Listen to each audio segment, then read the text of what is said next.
Greetings, everybody, from wherever you are watching us. Many industry experts and popular business publications, including The Economist, have recently attested that data is the new oil and our most valuable resource in the world. Industry experts have coined the phrase data economy to describe the influence and prominence of big data in today's society. The concept behind data is the new oil is that just like oil, raw data isn't valuable and of itself, but rather the value is created when it's gathered completely and accurately and connected to other relevant data and done so in a timely manner. When properly defined, usable data quickly becomes a decision making tool for all of us. Information allowing companies to react to market forces and be proactive and intentional in their decision making process. The economic reality of the world with COVID-19 is such that the value of oil has decreased drastically. Oil as a resource is simply not in demand. For data, it's a very different story. I would venture to argue that in today's environment, especially with regards to widespread concerns of health related data and economic implications of COVID 19, the data is even in more demand. My name is Farooq Naiyer, and I'm the Chief Information Security Officer for Orion, the Research and Education Network for the province of Ontario. And the topic of my today's discussion is about data governance, the challenges and opportunities associated in pushing a data governance regime. I've been joined by three amazing ladies who come from diverse backgrounds, and I would like to start off by introducing them. I think I'd like to start off with Vanessa Henri, and we'll go to the rest of the folks after that. So Vanessa, over to you. Like to introduce yourself? Thank you, Farooq, and thank you for inviting me here. My name is Vanessa. I'm an attorney, and conveniently so, I specialize in data governance. I also do information security, privacy, and I work mostly with tech company and startup and emerging technologies. Okay, my next guest is Cat Code. Thank you. So I have an engineering and software architecture background. I spent a long time at BlackBerry, which is where my love of privacy and security comes from. And then 7 years ago, I launched my own data privacy consultancy. So I spend a lot of time helping companies through compliance and privacy regulations. Thank you, Cat. And my next guest is Helen Oakley. Hi, and I'm Helen Oakley, and I'm co-founder of Leading Cyber Ladies. We are a very proud partner of CyberX, Exchange Life. And I'm also a leadership cybersecurity in cybersecurity at SAP. So I'm responsible on application side of security. Amazing. So we'll dive right into the conversation. And right before I go to my panelists, like to talk about the concept of data governance and the definition of data governance. So when we talk about the concept of data governance, at its core, it's about establishing methods and an organization with clear responsibilities, processes to standardize, integrate, protect, and store corporate data. The key goals of a data governance regime is about minimizing risks. It's about establishing internal rules for data use. It's about implementing compliance requirements, about improving internal and external communications, increasing the value of data, facilitating the administration of all the above points, which I just mentioned, but facilitating and also reducing costs. It also helps to ensure the continued existence of the company through risk management and optimization. So with that in mind, let's start our discussion for today. So the first thing that I want to talk about and lay in front of my panelists is why data governance important, or why does it matter to individuals and organizations? I'd like to start off with Vanessa. Just share your thoughts on that. Thank you. I think this is my perspective is definitely coming from working with younger organizations that on one end have the chance of building a data compliance model that fits their culture, that fits their long-term objective, and I would say benefit from several years of both expertise and mistakes that we have learned from. But I've also worked with much bigger clients, and as you know, it's not easy to turn around a Titanic when you know that you have so many data all over and you need to manage them and never mind monetize them. So I've worked with both, I've seen both, and I see large organization being able to automate, being able to have a better understanding on their own structure. So there was a time when you'd work with very large company and they wouldn't even know, how many employees they have in a province or where the departments start and end. And all of these data they now have on their employees help them understand better their product, understand better what they're doing, how to optimize. So there's this whole optimization side that I see a lot in larger organization. But interestingly so, with the smaller organization, it becomes a question of organizational culture. So what do I want to stand for? Do I want to stand for ethical data processing? What kind of company am I? What kind of data I want to get on my employees? And all of these decisions and their questions really brings forward the organizational values that are being a company.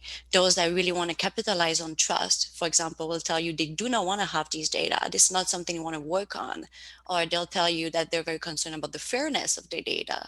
So with younger organization, data governance is important because especially so if most of your assets are data, the way you manage your data, the way you approach this, the values you put behind this, I think it builds on your developers, it builds on your technical staff, and eventually builds on your entire organization.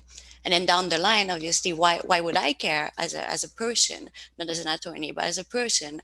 I don't think that we today in consumer, I'm not as technical maybe than the other ladies, but I don't think that we can even begin to fathom the number of data there is, and never mind privacies and the laws, which are things that I think we can understand. When we look at data, the quality of data, what does that mean?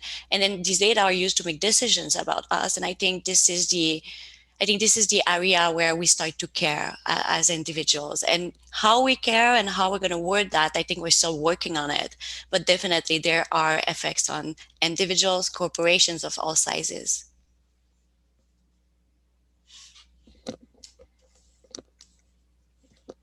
I think you're on mute, Farooq. So sorry. Yeah. Okay, Kat, what's your take on this?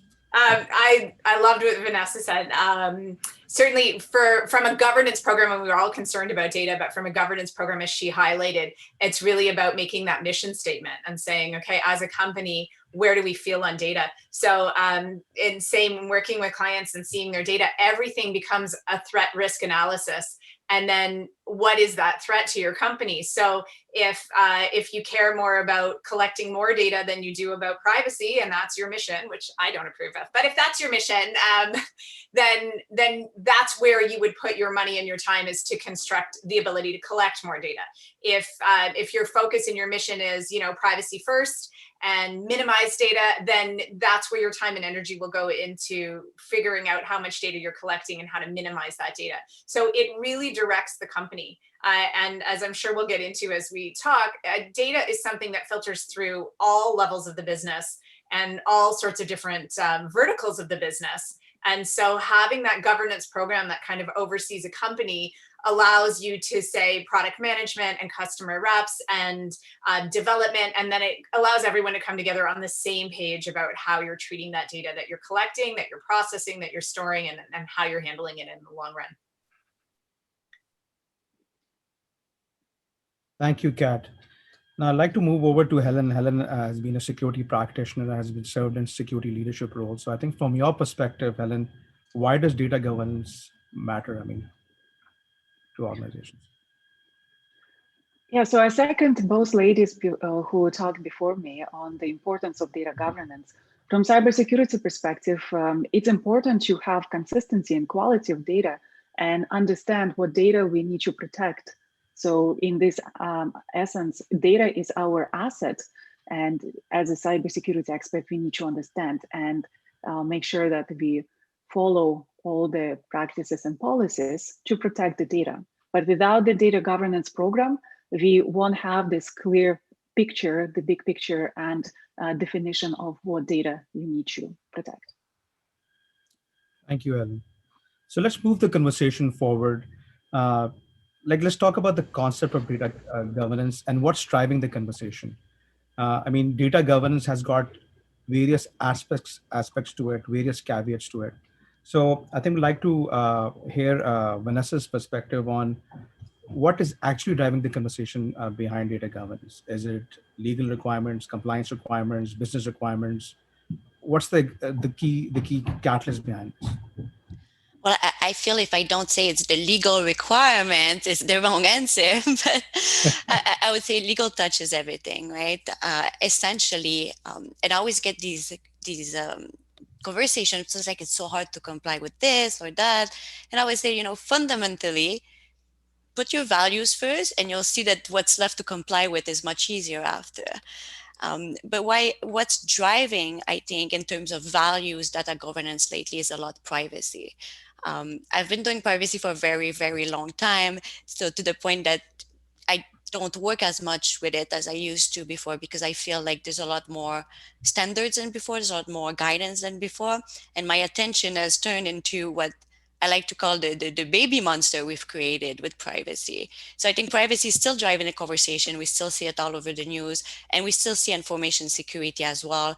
Why are they kind of put together is because in Canada, legally speaking, the only law we have to enforce information security is privacy. So I think it's a very Canadian thing to put both of them together. But if you talk to Americans, they can very well say that they're very concerned about cybersecurity on their own because of the amount of requirements they may have from NIST, for example.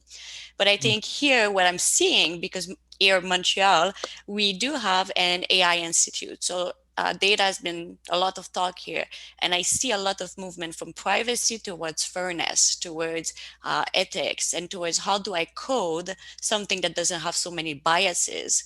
And then there's different kind of theories you can put together to do some fairness QA of what you're building. And we see that increasingly so part of the talk. And what's great is I think it addresses the little monster we've created with privacy, that once we've anonymized all of these data, we can do whatever we want with them, right? And the issue with that is you now have mass scale discrimination, because you can discriminate a town but not a person. That's fine. We have the right to discrimination that I think we're going to hear a lot more about. So I would say down the line, if you look at it, it's been driven a lot more by human rights in general than what I think scientists, let's say data scientists, may field when they're working on it in isolation. Excellent. Now, Kat, you are a privacy expert, and I term you as a global privacy expert. I mean, you have quite a knowledge about privacy regulation, not just in Canada, but in other jurisdictions within North America and Europe and other parts of the world. Now, we live in a global world. We're dealing with technology companies and service providers which are servicing customers globally. So I think from that perspective, what's your take on in terms of what's pushing the conversation around privacy? Oh, sorry, data governance. I agree it is privacy in the sense that users and consumers are becoming more aware of their rights and what they're entitled to. And so it is becoming kind of a badge of honor for a company to say, hey, we're a privacy first company. We protect your data. We care about your data. I see that line often now in privacy policies where it will say, your data matters or you matter. And so we are taking utmost care with your data. But certainly the bias for me, the compliance, I find, although it's the right thing to do, data governance is a cost, right? It's a cost to assign people to run this. It's a cost to put these people in these various roles. And what I see as governing this is a lot of GDPR and soon to be LGPD for Brazil, because it's coming up. Brazil's the 4th largest market in the world, right? So we're going to see that too. And it's the fact that companies won't do business with other companies that aren't compliant. And that is where I'm seeing people say, well, my customers won't deal with us if we're not compliant, or we're SaaS company and these other companies won't deal with us if we're not compliant, so we're losing clients. Or for scale ups and SMBs, acquisitions aren't happening if companies aren't compliant. So again, it should be the right thing to do. And I love what Vanessa said. It's true. If you put your values in the right place and you take care of privacy because you care, it actually makes everything and innovation so much easier. But if the impetus to get money out of your CFO is to say, hey, you know what, we have to be compliant because if we're not compliant, we're missing all of these business opportunities, then that's what I see people are using. So that's what's kind of driving people to finally say, you know what, we've got to figure out what data we're collecting and how we're handling it. Thank you. Okay, so let's talk about the key challenges associated with in implementing a data governance regime. And I know, I mean, there are lots of hurdles which an organization has to go through when you're uh, about to start a data governance regime or implement a framework. So let's start from the top. I mean, what are the key data governance challenges when we are trying to get the buy-in from the executive management or the board? So Vanessa, what's your perspective on that? I mean, just share some of the examples of such challenges and proposed solutions also. That's going to sound like a circle, but the challenge is to present data to the board is data. Because what happens is I see a lot, and we all have good intention. We love what we do. I mean, if you don't stop me, I'll just go on and talk for 4 hours. But directors, and I'm part of board of directors, I don't think I saw it that way. We have a full-time job, and we often have more than one board of director. So when things come to us, first, we don't have no background. I don't know what you do from morning till night. I don't know what changes in your business from day to day. I see you every 3 months. You bring that to the board. You can give me statistics. You can give me facts. You don't know what's the rating for your risk and say, I understand it's a risk, but what makes your risk more important than his risk and his risk, right? And I seldom get an answer that makes sense and has less than 250 words. And it should be very easy. This is 3.5 on 10, and this is 2.1 on 10. Here's why we need to move that there so that we have a baseline that is comfortable given our risk statement. We are not there. And I'm saying this not only with startup, I'm saying this with many, many large companies. So if you're a small company and you say, oh, we're so far from this, a lot of companies are far from this. But if you want to get the buyout of people who are busy, you need to be able to identify precisely what you want, what will be the ROI on that expense, and how to move forward with that. If you don't have these data, directors are not, we're just not able to make that decision in 3 hours every 3 months. So maybe you do need a data governance committee that does a lot of work on a day-to-day before you come to your board. So I guess the data is missing for us to manage the data. And that seems to make sense, actually. Maybe that's why we don't have the data. I think that's a pretty good comment. So I'd like to get Kat's perspective on this. And I think Vanessa highlighted a really key aspect. She spoke about governance. He spoke about the fact that there needs to be a data governance committee, which is going to be overseeing a data governance uh, regime or implementation of that framework. So, from your perspective, first of all, your comments on the key aspect of governance. I mean, what are the key challenges associated with setting up governance, getting the buy-in, getting the right stakeholders? So, yeah, how would you approach that? The first challenge that I always see is people don't actually appreciate what constitutes data. So there's two. There's your client and customer data, but then there's also your employee data.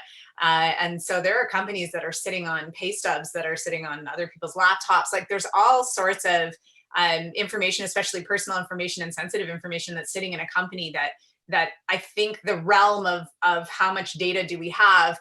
The number of times I've seen a company where they're like, we don't collect personal data, we only collect names, email addresses, and phone numbers. So like, again, the concept of what constitutes data, and then of that data, what constitutes sensitive data. I think if companies had a better understanding of what that meant, they would, we always joke about in cybersecurity about the crown jewels. So, everyone thinks they're sitting on 3 diamonds when really they're sitting on chests and chests of jewels in their back cave, and they need to have better protection on it. So I think making the argument to set up this team is the first challenge. And the data governance isn't one person, it really is a team. There's several stakeholders involved, people who determine what data is being collected, people who determine what happens throughout the life cycle of that data. There's all sorts of different names so different roles that you can assign to it, but it's really a committee. And as Vanessa alluded to too, someone in that committee should also be pulling statistics and doing some kind of threat risk analysis on the data that's there in order to go up the chain to explain the importance of implementing some of the elements of the governance. But certainly data discovery to me is the biggest challenge of setting up this program, is starting with what are we even trying to govern, and figuring out what data it is that your company is collecting and storing. Okay. So I heard data governance. I also heard data ownership. And the thing which I heard was data identification or data classification, right? So another challenge that I want to talk about briefly, and I want to get input from all the three ladies on that, is that at times there are various schools of thoughts when it comes to ownership for this whole initiative. And I think, Kat, you alluded to that, that it's like an organization-wide initiative. I know at times privacy would be tagged with the responsibility of running this initiative. At times people talk about a cross-functional approach. At times they will have the security office running with this. At times you'll have the legal office uh, stepping in. And so my question to all three of you, and I think I'll probably start with Vanessa and then come to Helen and then to Kat, is that where should we start? Where's the logical starting point? Who should be owning this? Or how should we create awareness on who should be owning this and what's their responsibility? Does that challenge? Yeah, and I'm sure Helen's going to have something interesting to add because there's a lot of these methodology we know that I think were first pioneered in information security. And when I started doing more of how we operationalize these great laws that you've put in place in a moment where there were only databases in and out, how do we put that in an AI system?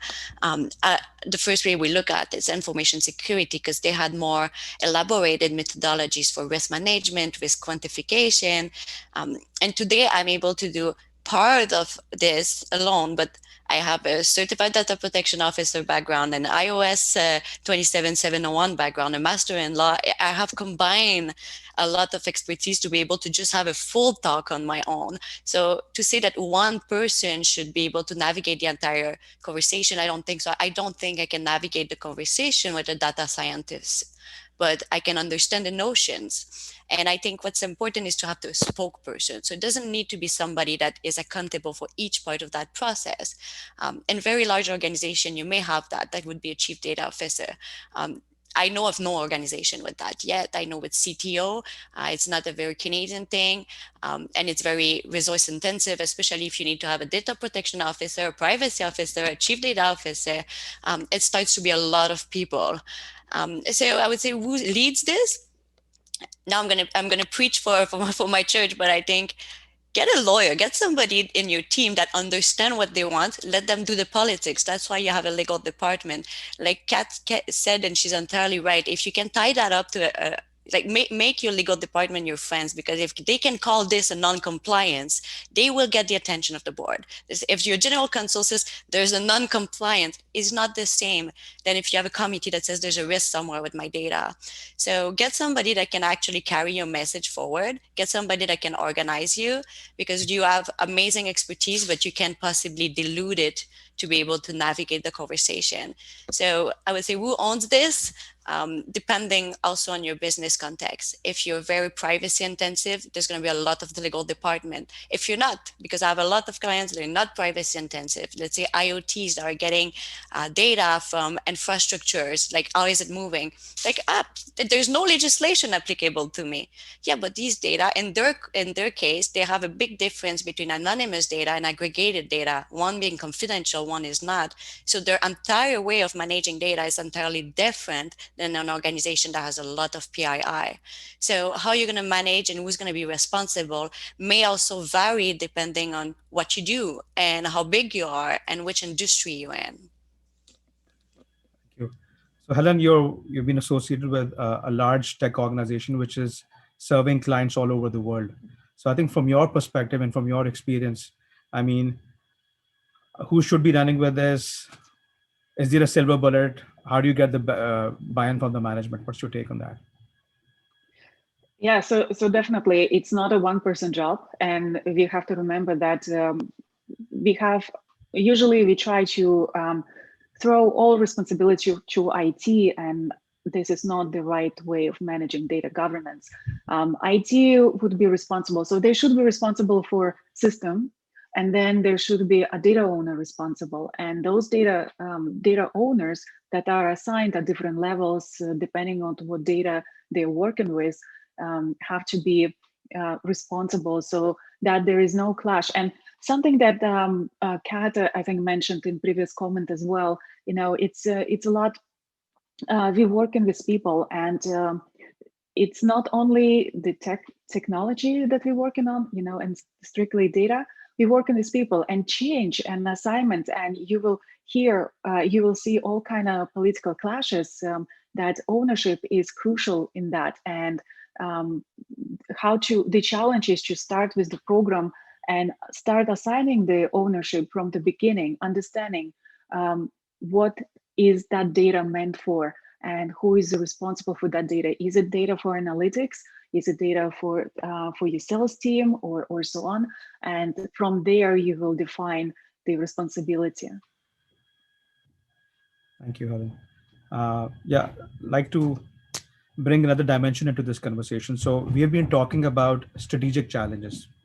We've been talking about governance, ownership, data classification, all that. So let's talk briefly about tactical and operational challenges. And I'd like to bring in Kat into the conversation now.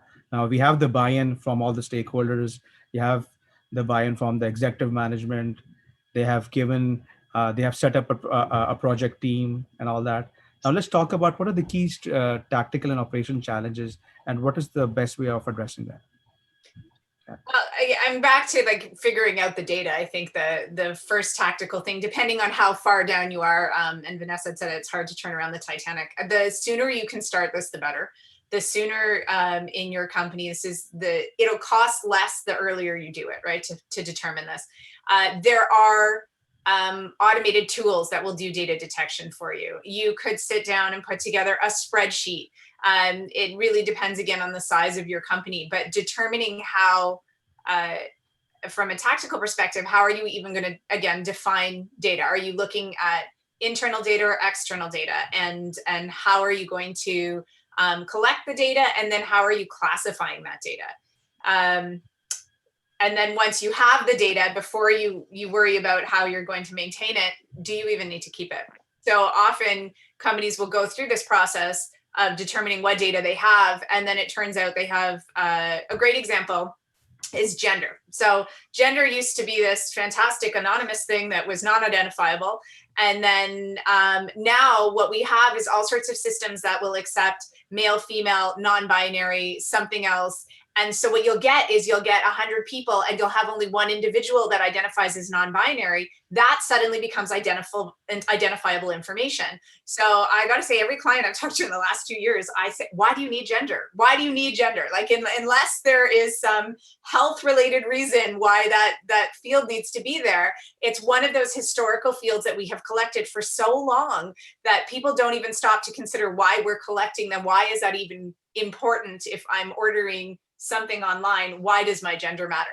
And the answer is usually because it's used for analytics and statistics, which is why when you're bringing in your team, you certainly need someone to run the team, but someone had already mentioned a data analyst or a data strategist, and someone to actually say, why are we collecting the data we're collecting and can we eliminate it? So again, determining the data first, but also determining if you need to keep it. You might be able to get rid of half the data you're collecting, and then all of a sudden the policies and processes you're putting in place around it become much simpler.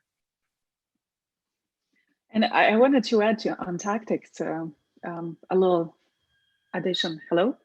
Yeah, we can hear you. Yeah. Am I online? Okay, great. Yes, you are. So when we start implementing data governance in the company, and for sure the small company has different already set up than the larger company, but we should look at what we already have across different organizations, across different functions in the company, and leverage those tools, because there somehow already data is being collected. So often there are questions, oh, do we need to now buy some tools for that? Do we need to now start from the scratch? No, the answer is your tactic will be the first one.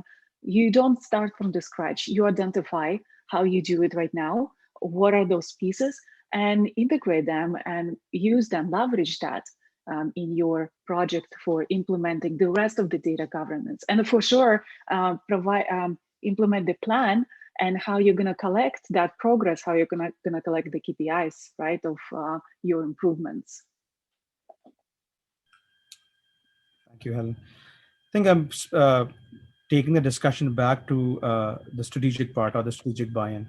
Now, as a security practitioner myself, I do see a data governance initiative as a strategic initiative and an initiative which should be overseen by the board or owned by the board. So, Vanessa, what's your take on that? How do you feel that how this whole thing should be positioned in front of the board, that they buy into it without much pushback? Right. Well, the first thing to know is the board is always responsible, right? The board is the brain of the company. If the board is not there, the company is just kind of this zombie. The only reason that you have managers are able to take decision is by delegation of power of the board. So everything that's not delegated by default belongs to the board, and the board members have duties. They have fiduciary duties. They have duties of loyalty, duty of care. Actually, in Quebec, if you breach a privacy law, directors can engage their personal liability, which means I'll go get your car, not the one of the company, yours. So it is definitely the board. It's your legal liability. Even if you give it to somebody else, just be aware you still get sued. You can't say, but I asked somebody to do it for me. It doesn't work like that. And it's what they need to know is first, just going like this, it's not a strategy, right? So you need to go get the information in order to be able to say that you were diligent and be protected. And then comes a feedback loop. Once you convince the board to do this, they get the information, they do nothing, now they're negligent. And that's when your board kinds of start taking action. You need to put the information in front of them, so then their legal liabilities to do something with it. But if you ask them that we should get the information, they'll be like, that's great, you do that, right? So once the information is in front of them, they have a legal duty to take decisions. They have a legal duty to make sure processes are in place. What I see is also a lot of, when we operationalize these requirements, when we do big compliance system, the issue is that the board and even the people in feels, okay, I have a personal information management system, a PIMS, I have an ISMS. What do I need a data thing for? So there's metadata, there's data, there's information. And I think today, at best, we're at the information level in most cases. And many companies are still at the record level. So many time I take a storage limitation schedule is only records, but within your records, you have a billion metadata, data, information. They all have different, maybe different imperative under the law of how long you keep them. So you need to integrate everything, but it's very hard when you're a giant company and everybody's working in silos, and you come and say, okay, let's do something in the middle. And everybody goes, that's my budget, that's my employee, that's my system. And you're trying to really, data governance is kind of the third system that just fills the gap of everything. Everything falls into place. But often companies will stop at the ISMS, PIMS because there's no legal imperative to go further.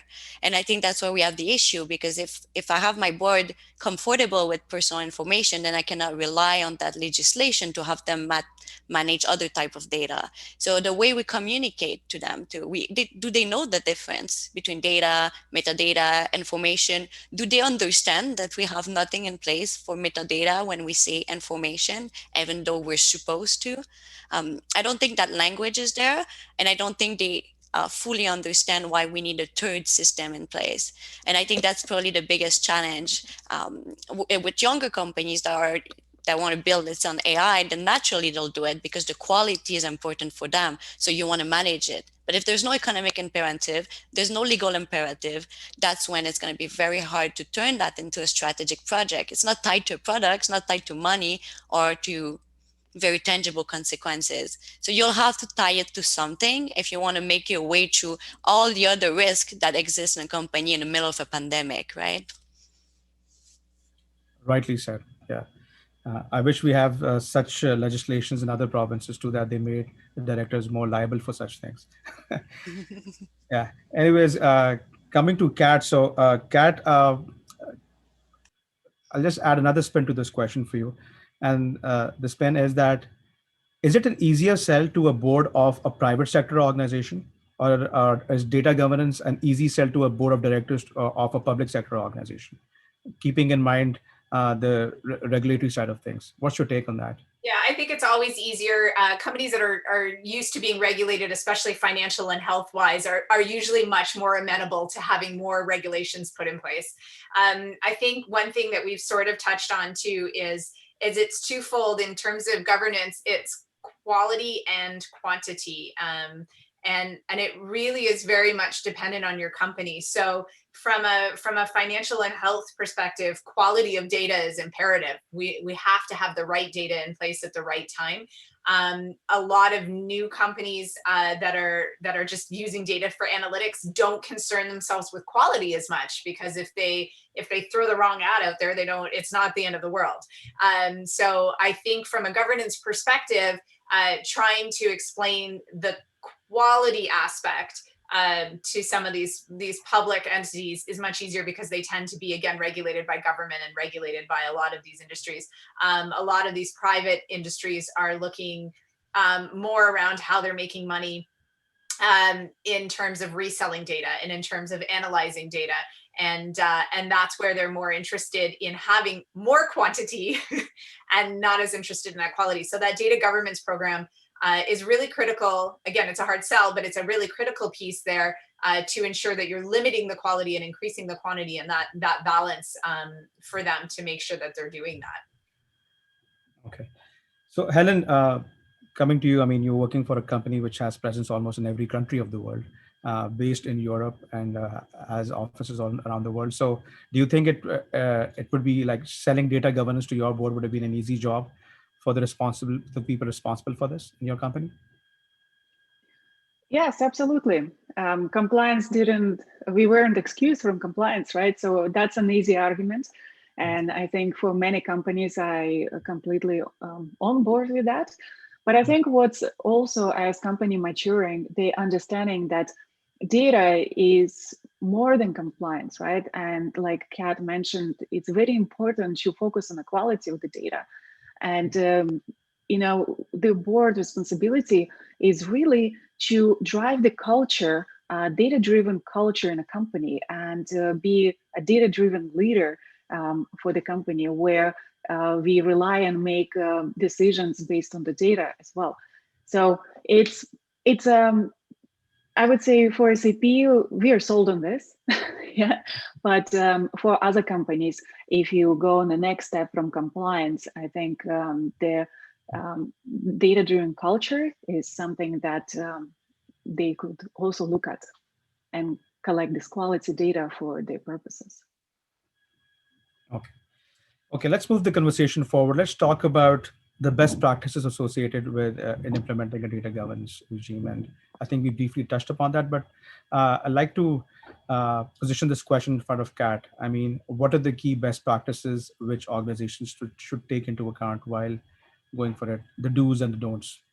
Let's start from the do's first. Yeah, it's a loaded question. I mean, one of the big things is creating data stewards, right? People who are responsible for ensuring both, again, accuracy and quality and quantity.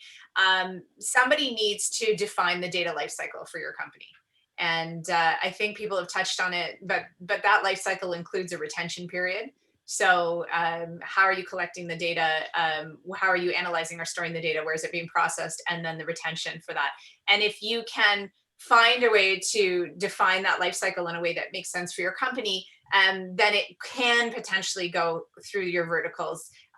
Because again, data is treated, as we've all said, the sales department's going to want something different than Vanessa had said, metadata, right? Everyone's going to kind of analyze or use that data in a different way. So whether the data is central to your product, or you're using the data to improve your product or change your product, understanding the life cycle of that data and where it's coming from.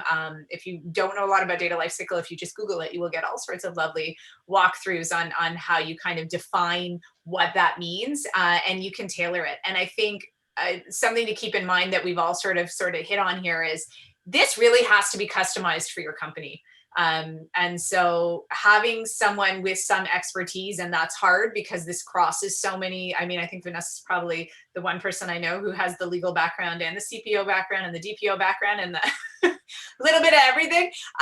But having someone that has all of these pieces isn't going to happen. So not being afraid of calling in consultants, experts, various members of your team and company to define the roles before you kind of kick off this governance project. Like you're saying, who should run it? To me, it's more about who should define it and who can come in and create the structure for it. And then you bring someone in to run it with that structure created by expertise from across the board. Right. Okay, Vanessa, what's your recommendation on the best practices? Great, and I think I'm gonna follow Kat on this as well. Um, you need help most likely, because even if you can figure out how you want to do it, it's a lot longer than you think to write it.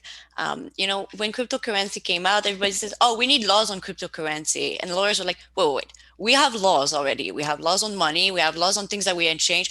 What is it you want that is not covered between what we have?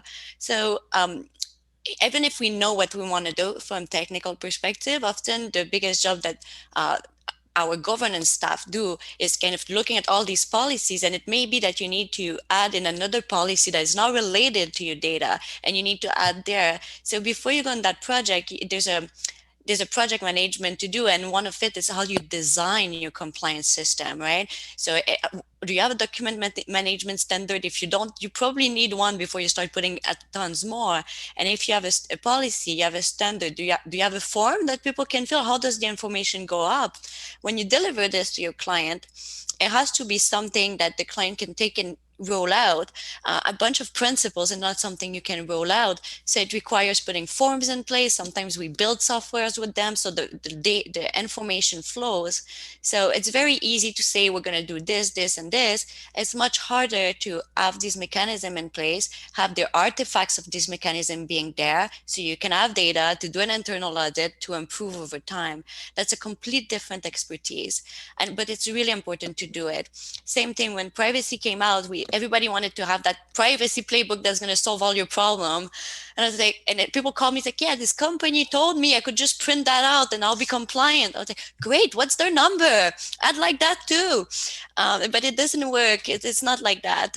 So you really have to make the efforts of making it work for your people, and also don't dump it. Like, let's say data protection officer back in the days when it just came out and everybody had to put this program in place, they put all of these data, and they just wanted to have so much power and show so much like hands-on that now they have to do everything. The job of a privacy officer is not to do the privacy impact assessment for an entire company. And the big dangers of having people that know each other at the table and have expertise is that they want to take on, they want to help, but that's not sustainable. You need to have, it's like compliance data, it's the business of everybody. Maybe they can contribute to the same extent, but you really need to have a distributed system, because if it relies on one person, that's how you have a burnout, right? So you don't want that, and you don't want to impose that on other. And that is a significant hurdle in rolling out a program. And that is also why you need help. You need people that are going to help you socialize it and make sure that, it's like writing instruction for a board game. If you miss one thing, then nothing works, because you were supposed to turn left and you turn right, and now the whole game doesn't work. You need to test it. It takes a lot of time. So if you have data scientists, great. They should give us the information. They don't have time to write this for 2 years. There's much better thing they can do with that amazing expertise than write policies. So I guess know your strength, know your weaknesses, and do not underestimate the work. It takes time, it takes patience, and it often ends up taking twice as much than you're going to think. So it's probably a good idea to do time 3 what you think is going to take. Okay, thank you, Vanessa. I think rightly said. I think it's about making sure that you have the right individuals managing this, and you have make sure that you make assign ownership to the right people. Okay, Helen, from the security point of view or security leadership point of view, what do you think are the key best practices from your perspective? Well, one of the recommendations I would give is to make it secure by default. So focus on data-centric security. When you're planning your data, make sure that you go through different controls. How you transmitting the data, how you storing the data, who has access to the data. Don't just follow the default minimum compliance, but really put your thought into the security by default, right? And privacy by default, because later on, it will be much more expensive and much more dangerous to leave certain gaps if you don't have security implemented from the start. So it's important at all kind of levels, at all level of organization, whether it's organizational internally, or you implementing a system for your customer, for your business. Everywhere, security should be implemented by default. So focus on that and really invest your thoughts into this and your tasks into this. Thank you. Thank you. Music to my ears. I mean, having a security centric approach is the right way to go. Thank you. Okay, so let's talk about what success means in the world of data governance. What's the point at which an organization can say that they have successfully implemented a data governance regime? I mean, I've had conversations with several privacy officers and CISOs that it's a multi-year approach. It takes lots of time. There are lots of gray areas. You're getting pushback from many people, especially in the public sector organization. There are lots of gray areas. You're dealing with unionized staff and all those things. But when can an organization actually say that they've had success with that and they can probably showcase that as a story? Or what should be uh, the key success factors, or what should be the KPIs if you were to like jot it down and start defining what the KPIs are and how can we measure success? So Vanessa, what's your take on that? Thank you. It's not the destination, it's the way there that's important, because there's no destination. It just you're never going to get where you think you're going to get, because on your way there you're going to want to go somewhere else, and that's normal. That's called technologies. If you are static in one direction, that would mean your program doesn't work actually. The moment, let's say if I work with a client and we say, okay, are we ready to go for certification or not? Because I think that's probably a good example of where I consider I have a system in place. I'm ready for them to go on certification if they're able to tell me where the risks are into their system. So it's not going to be perfect, because we need to work over time. And even if we do 75 policies in 1 year, it's very unlikely we can roll them out. So it's useless. What I consider success is to be at a point where you have a foundation and you have a plan ahead for 2-3 years. You're managing the risk and you're just rolling it out. That means you have a functional department, you have a functional ways of managing data. Maybe you have risk. That's normal. There's no zero risk situation, especially not with data. So I would say from that point on, I'm usually comfortable telling an auditor, yes, maybe this is not in place, but he knows, here's the plan, here's the money. It takes time. You can tell somebody, oh, you don't have meta tagging since last year. No, these are huge projects to do. It takes time. So the moment that you're able to justify, document exception. So I have this policy, this is the exception, this is how long it's valid, and this is why. Or I have a non-conformity there, this is what I'm going to do about it. This is the level of maturity that I'm comfortable, let's say as a lawyer, to see that there's a due diligence approach to it. Rightly said. Kat, what has your experience been in this area? I agree. This is a hard one because data is always evolving, and how you're collecting it and how you're using it is always evolving. And we have all these wonderful ways of measuring threat risk in cybersecurity, and the models don't translate to privacy. I've been looking for them for a long time, and they just, we don't have the drop in numbers. And a lot of that has to do with, I mean, there's cybersecurity risk in terms of, can you access a system? Can you, can you do a phishing attack? But with privacy, there's reputational damage that can't be measured. And so having a risk to data that is inaccurate, how do you measure that? How do you measure algorithmic bias and what automated process decisions are being made that might lead to someone having to pay higher insurance? Like, we don't have concrete numbers to measure how we are handling data in the same way. So for me, my version of success is confidence, is that can you confidently tell me what data you are collecting? Can you confidently tell me all the places where you believe it's being stored? And can you confidently tell me that your retention policy works and that it's it's in act. So you know, again, I'm back to my kind of data life cycle, but can you confidently tell me that you're collecting the right things, keeping them in the right places, and getting rid of them when they're no longer in use? And if you feel with some degree of confidence that you can kind of answer that, then you've reached success. But I would say most companies at the onset of a data governance program or any kind of compliance, anything where you say, what data are you collecting? They really don't know, again, the breadth of that data. So having that confidence all the way through is a measure of success and always evolving. I couldn't agree more. I think you're talking more about visibility or transparency. I think the more visibility an organization has in terms of what data it is storing or capturing or processing, I think that's a good measure of success. Oh, that's a pretty good point. Helen, what's the key recommendation from your side about the key success factors for data governance? So I totally agree.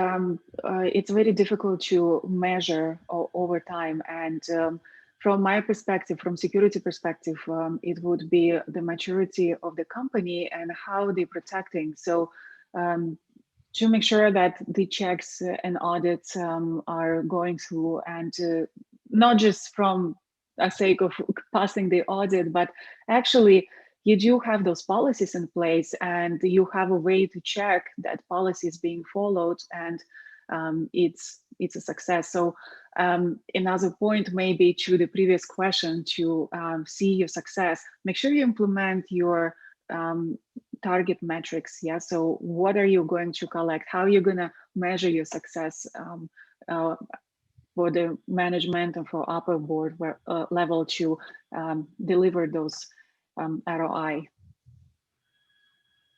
Okay. So I think we are at the tail end of our session right now. So before we open the floor for questions, just parting thoughts on the concept of data governance. So we are living in a day and age where the current threat landscape is evolving. The attack surface has increased. We are probably looking at a stronger data privacy regime coming in Ontario. We already have one in Quebec and other provinces too. I think given the fact that there's so many breaches happening, so many privacy breaches happening and all those things, I think just one recommendation from each panelist in terms of uh, importance of data governance. What would be your one recommendation to organizations as to why do they need data governance? Vanessa, we'll start from you. Sure. So I think if you start, data is the lowest common denominator between the ISMS, the PIMS, and I think there's about 43 legislation in privacy that are being negotiated and enacted anytime since last year, is actually the data. So if you're able to manage the data, then you're able to manage the information, you're able to manage the record. So instead of starting with the record and then having to do it 6 times in a row, then maybe you can try to start the other way around. Start with your data. If you get that under control, then the record is not going to be a problem after. It's going to be much easier. The problem is we've been doing things upside down because we do it as we learn, not because we do not always get the opportunity to plan ahead as we wish. But if you're listening and you have that opportunity, take it from people who have tried before. It's much easier to start at the data today, to build a strong foundation, and make sure your foundation, you have principles that are valid worldwide. Like worldwide, data minimization is good. You will never be in breach of the law because you're doing data minimization unless you have minimum obligation to retain the data. So try to do all of the substantive with your data, then you'll see that compliance with laws will just become managing exceptions after. So try to start with the lowest denominator, even if they're not in scope of the legislation, because they will very likely be in the future. Thank you. Really good point. Kat, what's your take? What's your one recommendation? Oh, I always like to quote Dr. Ian Malcolm from Jurassic Park, who did we spent so much time trying to figure out if we could that we never bothered to stop to think whether or not we should. If you really consider the data that you're collecting and why you're collecting it and whether actually you need to be collecting it, Vanessa hit the nail on the head. If your current legislation does not require you to manage this data properly, it will soon. And you don't want to be caught in like what happened with GDPR, where all of a sudden everyone's scrambling to get their ducks in a row, you better to put everything in a row now. So ask yourself, how are you going to figure out what data is required and how you're managing it? And the only way to really do that is to have this overseeing committee that's controlling what's happening. Thank you. Rightly said. Helen, what's your one recommendation? I'll repeat myself. Adopt data-centric security. And it's not only how you store it, what you collect, but it also goes at a company-wide level, right? Your network, we don't have perimeter anymore. We already been working like that for most of the year now. So make sure that you implement all the security processes for a network, for secure connections, and so on and so on. So adopt data-centric security. Thank you. So what I heard was that organizations need to have a more proactive stance towards data governance, so that at any time, if there's a legislation like GDPR right at your doorstep, you are well prepared to address that. And you can probably have a better approach towards countering any possible data breaches in the future. Okay, so thank you, ladies, for sharing your perspective. Let me check in with Jordan if we have any questions. We have about 4 minutes before the session ends, but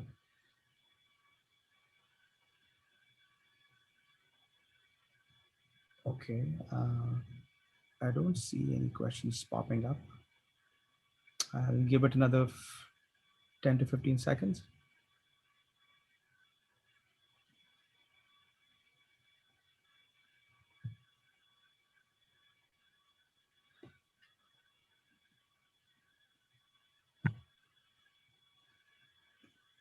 Okay, so I don't see any questions popping up. Okay. Oh, yes, I do see a question coming up. Okay, question is, and I'll probably let Vanessa and Kat both weigh in on this. The question is, how is data governance between Canada and US? That's the question. So I think they're probably talking more from the best practices perspective, and then perhaps to some extent from the legislative perspective, but I'll let Vanessa weigh in first and then Kat can go second. Yeah. Sure. So it's a good question because we have NAFTA, which is a North American Free Trade Agreement, in which we sneak in some little data thing that didn't cut a lot of attention, but in which we somehow, and not everything is signed, but somehow promised we wouldn't block any data transfer. Quebec just goes on with the Bill 64 that says you have to do a legislative analysis before sending it somewhere else, obviously 3 weeks after SHREM 2. So there's a lot of question there, right? There's a lot of concern. There's concerns because of surveillance laws, as there is in the UK. And not that Canada is immune from that either. So how we do governance by comparison to the United States, I would say that our laws tend to be a little bit more general, but we're facing kind of the same issue than them, where we're very fragmented. Quebec is going forward with the law. We don't know what Ontario is going to do. Federal, for now, we have no laws, so we don't know if these three laws will be completely incompatible, which is an issue because you can have a collection under one law, a use under another law, and you can have a disclosure under another law. So it's starting to be extremely complex for corporation, and that is a general feeling in the States. It's getting very complex. California has this legislation that tells you exactly where you have to have that buttons, and everybody says, yeah, well, what if the 52 does the same? What do I do, 52 buttons? It's starting to be questions of how Canada and the US, how are we going to harmonize this to make it work? Because it's kind of a huge big brother we have there. We can't just go forward and first be in violation of NAFTA. We can't just do our own thing. As you see here, it's ISO 271 or NIST. Nobody is citing the CIO Council of Canada into the agreement. People are adopting the standards that rally the most people. So it will be interesting to see where it goes, but at the same time, I think NIST has some very interesting things to say about privacy in a much more methodological way than lawyers are used to hear it. But we talk about problematic data action, not just about threats and vulnerabilities anymore. And I thought that is extremely interesting. How can we leverage this for data governance? So I think if we have the opportunity to harmonize a little bit more with our neighbors and our other provinces through data governance, it's probably something that should be considered. I mean, the Canadian government was suggesting in the charter of the digital charter to have a data ministry, which I think privacy people says, why? We do that, no? And we said, no, you do one thing, one side of data governance. There's a lot of other side to data governance. And the fact that we're considering a ministry on this, I think we recognize the need to maybe have a wider harmonization and not repeat what the companies are trying to deal with privacy right now. So it'll be interesting to see how these two countries are going to harmonize. But how we in the United States do data governance today, I think is still a little bit experimental to see, too early to see if the trends are really going to be different at the data governance level and not privacy. Thank you, Vanessa. Kat, your quick response to that. Along the same lines, I mean, from a governance perspective, really, we should be aligned because it should be managing the data in a way that makes sense from a privacy first perspective. Certainly, yeah, there are disparate laws all over the US, as Vanessa had touched on, the Patriot Act, which has the surveillance, the ability to get into data with very little reason. But there's also the impetus in various states. I mean, there's biometric laws in some states and not others, and certainly CCPA, which you mentioned in California, which is driven by reselling of data. So if again you are aiming for a privacy first standard in your company, if you're aiming for the highest level of what you could be compliant in, then as all of these things start to change, they will all come in line. The biggest thing is this data sovereignty is moving data from country to country. And so that should, of course, also be part of your data governance is do you need to transfer data from one location to another? Or especially with cloud data, can you keep it geographically located? Thank you, Kat. I think with that, we are at the 1 hour mark. So thanks a lot for sharing your perspectives. Thanks a lot, Vanessa, for joining us from Montreal, Kat from Waterloo, and Helen from Milton. Thanks a lot. It was a great discussion. Thank you. Thank Take you. care, guys. Thank you. Bye.